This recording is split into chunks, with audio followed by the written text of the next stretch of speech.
심의 내용 중 자료 분석 중 두 번째, 결측치 이상치의 관리 계획이 적절한가에 대해서 알아보겠습니다.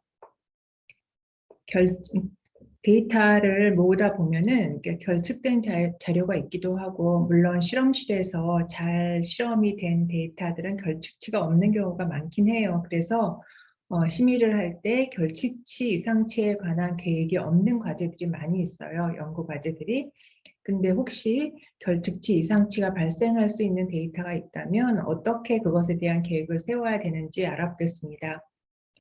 우선 이건 데이터의 형태를 나타내는데, 맨 왼쪽에 있는 이 행은 이제 케이스 넘버라고 생각하면 돼요. 또는 뭐 페이션 넘버, 그리고 거기에서 측정된 변수들이 A, B, C가 있다라고 가정했을 때 여기 지금 값이 없는 값이 들어가 있지 않는 것, 이것을 이제 결측치라고 하죠.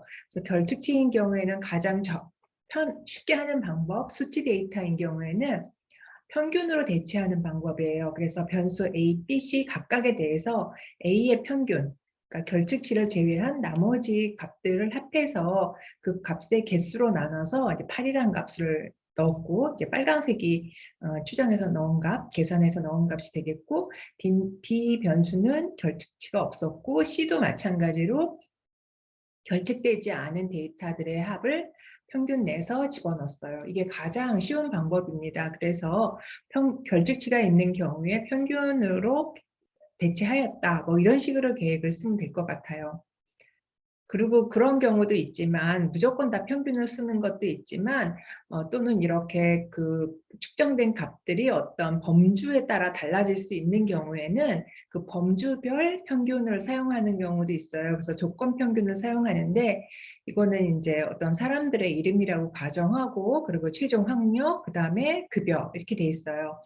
그런데 이 대학원 졸업한 사람의 급여가 결측돼 있고, 또 최종 학력이 스쿨인 경우에 결축이 돼 있다고 보면은, 이 결측치는 전체 평균을 넣는 게 아니라 그레디치 갖는 셀러리의 평균을 내란 얘기예요. 그래서 뭐 35,000, 여기 보면 25,000, 그리고 31,000을 더해서 평균 낸 값이 들어갈 것이고, 스쿨 같은 경우는 또 스쿨에 해당하는 셀러리의 평균을 넣으면 됩니다. 그리고 빈도수로서 가장 많이 나타나는 값을 이제 모드를 결축치의 대체값으로 쓰는 경우가 있게 되는데, 그럴 경우에도 컨디셔널 모드를 쓰는 경우가 있어요. 카테고리가 전부 다를 경우에는 동일한 카테고리에 있는 값들 중에서 모드를 쓰도록 그런 방법도 있습니다. 이것이 이런 방법을 써라 하는 것은 아니고, 연구자가 어떤 방법을 쓸지를, 어떤 방법이 있는지 뭐 한번 찾아보고, 그 다음에 나의 데이터에서 결측치 대체 방법이 어떤 것이 적절한가 해서 그걸 계획에 넣으면 됩니다. 그리고 주로 이제 쓰는 것들이 이런 것들을 많이 쓰는 것 같아요. 이제 병원에서는 환자들이 계속 반복적으로 방문하면서 뭔가를 측정을 해야 되는데, 어느 시점부터는 방문을 하지 않아서 이렇게 하얗게 결측치가 나타난 경우가 있어요. 그래서 첫 번째 케이스는 세 번째까지 방문했는데 네 번째부터는 오지 않았고, 뭐 두 번째 케이스는 네 번째 방문까지는 왔는데 그 다음에 오지 않고, 뭐 그런 케이스라고 보면 돼요. 그런 경우에는 쓸 수 있는 방법은 마지막 방문할 때 측정 값을 그대로 쓰는 방법이 있어요. 그래서 이거는 마지막 관측 진행 대체법 그렇게 했어요. 그래서 Last Observation Carried Forward, 그래서 LOCF라고 이제 표기를 합니다. 이 경우에는 그래서 이런 값들이 들어가게 되죠. 비짓 4부터 비짓 6까지 똑같이 마지막에 방문했을 때 측정한 값을 그대로 대체해주고, 나머지도 그렇게 대체해줍니다. 그러면 이렇게 뭐 이거 외에도 또 결측치를 대체하는 방법이 맞겠지만, 복잡한 걸로 굳이 하려고 할 필요 없어요. 그래서 이렇게 주로 많이 쓰는 방법들을 계획 세우면 될 것 같고, 연극 계획서에 쓸 때는 이런 식으로 쓰면 돼요. 이것도 마찬가지로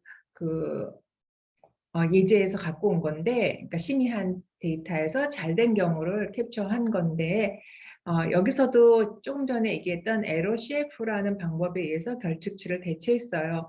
그래서 다른 것들보다는 결측치 처리에 대한 계획에 대해서 이렇게 박스를 해놨는데, 그걸 보면 결측치의 처리는 무작위 배정을 포함한 모든 연구자 중 여기서 서술되는 어떤 문장들은 다 생략하고 LSF의 방식에 의해서 값을 추가한 후 ITT 분석에 활용할 또 그다음 문자들이 있고 ITT 분석을 주분석으로 하고 PP를 보조 분석으로 한다. 그건 지난번에 얘기했었어요. 그런 식의 내용을 서술을 한 다음에 유효성 분석은 P값을 0.05 이하를 유의 수준으로 한다. 이런 식으로 이제 서술하면 됩니다. 여기서 보려고 하는 거는 결측치에 대한 생각을 하고 있느냐 하는 거죠. 연구할 때.